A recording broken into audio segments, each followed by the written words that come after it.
Gérer une entreprise, c'est comme une équipe de sport. Gérer une entreprise, on doit comprendre les forces et faiblesses de son équipe, bien comprendre aussi les adversaires, parce qu'on a dans un marché en affaires, il y a de la compétition. Et donc, c'est important de bien comprendre aussi les forces et faiblesses de la compétition. En gestion, comme je veux dire dans le sport, OK, beaucoup c'est de l'exécution. Ça prend, souvent, moi je dis aux gens, c'est 1% de stratégie, mais 99% d'exécution. Donc, c'est important de bien exécuter. Et c'est important, comme je disais, de bien comprendre les forces et faiblesses. Et oui, et répéter. Il y a des jeux de base, il faut y répéter. Et aussi, aujourd'hui, dans un monde qui est ultra rapide, la vitesse d'exécution est très importante. Et aussi, l'innovation. Un dirigeant, c'est un peu un homme orchestre. Donc, c'est important d'avoir une bonne idée de tout ce qui se passe. Et il ne faut pas aussi tomber dans ce que j'appelle le micromanagement. Donc, c'est important d'avoir une bonne équipe. C'est sûr que, je veux dire, une entreprise, c'est une équipe.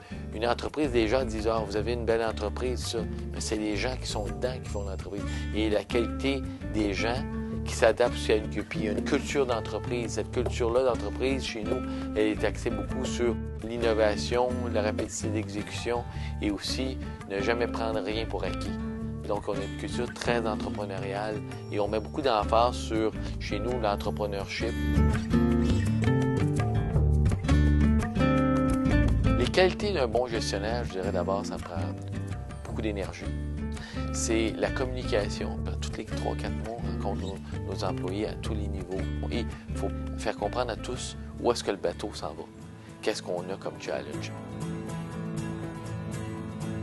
Et il faut avoir aussi une vision à long terme. Il faut enligner un rêve et partager ce rêve-là avec le reste de l'équipe et mettre les actions pour que ces rêves-là arrivent. Un peuple se doit d'être scolarisé s'il veut aller réaliser ses rêves. La scolarité, c'est tellement important. C'est un coffre à outils. Moi, je suis sorti de McGill en 79, d'abord avec un bac en commerce. Mais je veux dire, j'ai accumulé, j'avais de l'information, tout ça. Et quand j'approchais de la quarantaine, je suis retourné faire un MBA.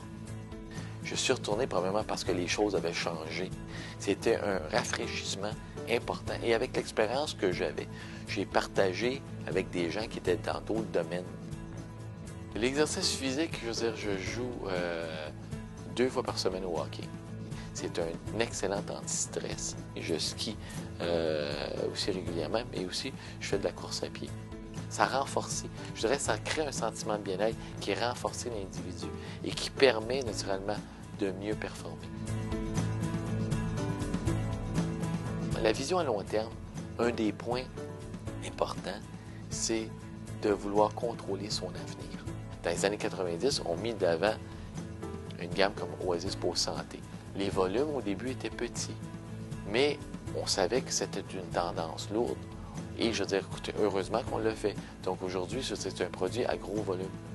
Mais comme ça, on a pris à ce moment-là, on a regardé la tendance et on a eu une vision de dire qu'on va contrôler notre avenir dans le secteur des produits fonctionnels parce que ça va être ça la nouvelle tendance. On s'en va vers ça.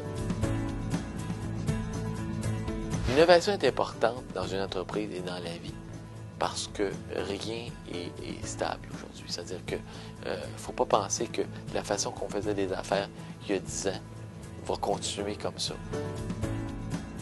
La population vieillit, ça naît des changements. Le goût des produits santé, ça naît des changements. Donc, si on n'innove pas, on ne se différencie pas, on ne comprend pas les nouvelles tendances consommateurs, à ce moment-là, on risque de se ramasser en situation compétitive, je veux dire, négative. Je veux dire qu'on ne sera pas capable de continuer à faire des affaires.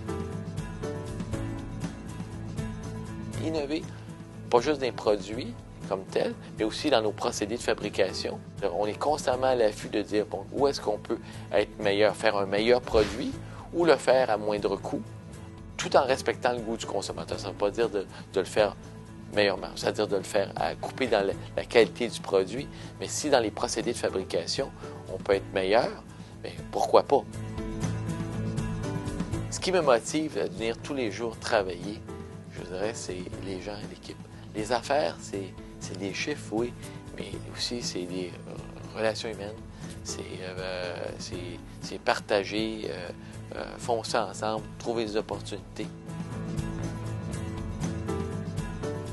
Je dirais à un jeune qui voudrait suivre mon parcours,